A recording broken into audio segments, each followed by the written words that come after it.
Estimados estudiantes, bienvenidos al curso de Comunicación Efectiva 1.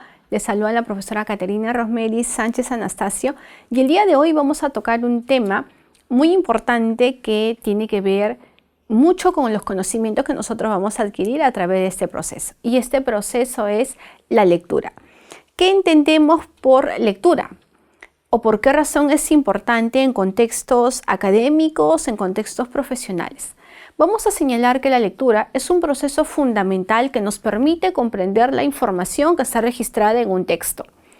Si hablamos acerca de este proceso, vamos a darnos cuenta que el tema de la lectura es un tema que nos compromete a todos. Al margen de ser estudiantes, al margen de ser profesionales, como persona nos nutre, porque la lectura es un proceso que va descubriendo en nosotros la gran capacidad para poder poner en práctica diferentes habilidades, como es la habilidad de analizar, de sintetizar, de comprender o de desarrollar otras habilidades de carácter cognitivo. Si nosotros recurrimos un poquito más a sus conceptos o definición que maneja este término, sabemos que la lectura es un proceso. Es un proceso o también denominada actividad. Al ser un proceso o actividad es importante que se reconozca como un proceso que tiene mucho que ver o está muy ligado a procesos de carácter cognitivos, porque tiene que ver mucho con la realización de actividades mentales que nosotros vamos a hacer para poder conocer o entender el mensaje que se va a transmitir. Dentro de este proceso resulta muy importante saber que tiene una gran responsabilidad el lector de poder trabajar justamente esta lectura. Y es por ello que vamos a darnos cuenta que dentro de este proceso se va a permitir o se va a evidenciar la relación de dos entes. Hay un proceso de interacción entre el lector y el autor. Este proceso de interacción que existen entre estos dos elementos van a ser muy importantes y muy determinantes para que el lector pueda comprender la información.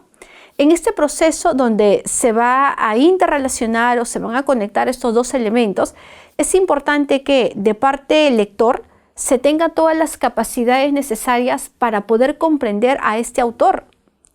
Hay un autor quien ha trabajado un texto, quien ha construido una información y que por lo tanto necesita la interpretación del otro elemento. Necesita la interpretación, necesita el entendimiento de este contenido que él ha trabajado. En un proceso comunicativo que se desarrolla a través de la lectura, esta interacción de lector y autor es una interacción constante. Hay un trabajo constante de parte del lector en poder comprender la información que propone el autor. Hay circunstancias donde los textos son textos complejos, hay circunstancias donde los textos no se pueden entender. ¿Por qué razón? Porque muchas veces encontramos limitaciones con el lector. Este lector muchas veces se encuentra limitado con sus niveles de comprensión, lo que dificulta el entendimiento y la comprensión de este mensaje.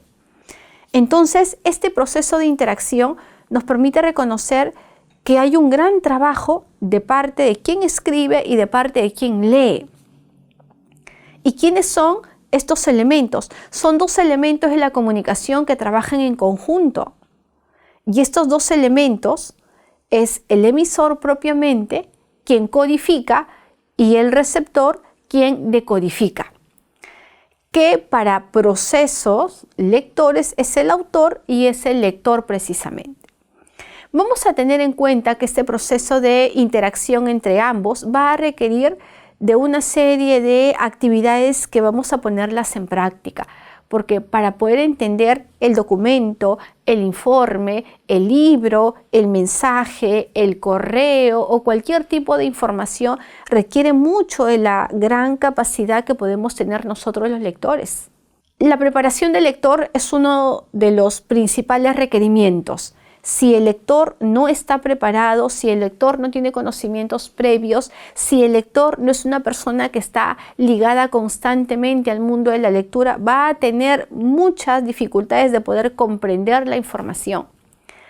Si recorremos un poquito el mundo de la lectura y esta actividad que desarrolla el lector, reconocemos muy bien que dentro de este proceso hay una gran actividad que debemos de desarrollar, y es poner en práctica todos nuestros niveles de comprensión para poder entender y para poder saber qué información es la que necesitamos reconocer de ese texto. Asimismo, la aplicación de habilidades de carácter cognitivas. ¿Qué implican estas habilidades cognitivas? Poder analizar, poder sintetizar, poder interpretar, poder comprender la información son actividades que nacen en un mundo psíquico, que nacen en un mundo interno y que requieren mucho del trabajo del mismo lector. Para que éste pueda entender y comprender ese mensaje, se requiere mucho de la participación de estas actividades que se tienen que trabajar día a día. Estas actividades se van a fortalecer siempre y cuando el lector las ponga en práctica. Si el lector no pone en práctica estas habilidades, va a tener muchas dificultades de poder comprender la información. Por lo tanto, aplicar este tipo de actividades nos permite un grado de comprensión mayor, y ello garantiza que podamos entender al autor. El autor viene con una intención. El autor proyecta un mensaje. Por lo tanto, la aplicación de esas estrategias para poder leer y comprender la información es un trabajo que debemos de aplicarlos nosotros, los lectores. Debemos de reconocer y aplicar estas habilidades de carácter cognitivas que nos van a permitir entender la información que nosotros estamos trabajando. Por otro lado, es importante también conocer previamente al texto. Hay muchos lectores que cuando estamos frente a las unidades lingüísticas, es decir, a los textos, lo que hacemos inmediatamente es ingresar al texto, ingresar a la historia, ingresar al contenido, ingresar a esa lectura. Pero una de las recomendaciones que podemos señalar nosotros es conocer previamente el texto. Conozca el tema, reconozca la idea, revise bien la información que complementa, por ejemplo, un pie de página, una referencia bibliográfica, el título, el autor. Conozca un poco más del autor. Tómese su tiempo de conocer un poquito más de este autor que tiene una intención a través de su texto, ya que esa intención tiene que reconocerse muy bien de parte del lector, porque acuérdese muy bien que usted tiene capacidades. Del mismo modo, la capacidad de carácter interpretativa de parte del lector es la que se tiene que evidenciar. Muchos de los lectores simplemente vocalizan. ¿Qué implica ello? Simplemente unen vocal y consonante y forman una palabra, y la repetición de esta palabra muchos la consideran lectura. Pero la lectura es vocalización más comprensión. Son dos actividades que en conjunto desarrollan este proceso significativo en cualquier lector. Por lo tanto, las capacidades de carácter interpretativas resultan fundamentales para nosotros, y más aún cuando nosotros queremos adquirir esa información, queremos conocer esa información para poder formar también el conocimiento, para poder precisar las ideas, para poder tener una información que va a ser útil y que la podemos utilizar en algún contexto o en alguna situación determinada. Por lo tanto, la actividad lectora es una actividad que enriquece la capacidad cognitiva del lector. Leer es ingresar a un mundo donde no solamente te permite conocer una historia, conocer un mensaje, nos permite desarrollar y poner en práctica diferentes habilidades de carácter cognitivas que van a ser fundamentales para nosotros. Están invitados a poder encontrar en la lectura un vehículo muy importante para nuestro conocimiento. Muy bien, estimado estudiante, agradezco su atención y nos estaremos encontrando próximamente con otro tema de nuestro curso. Hasta luego.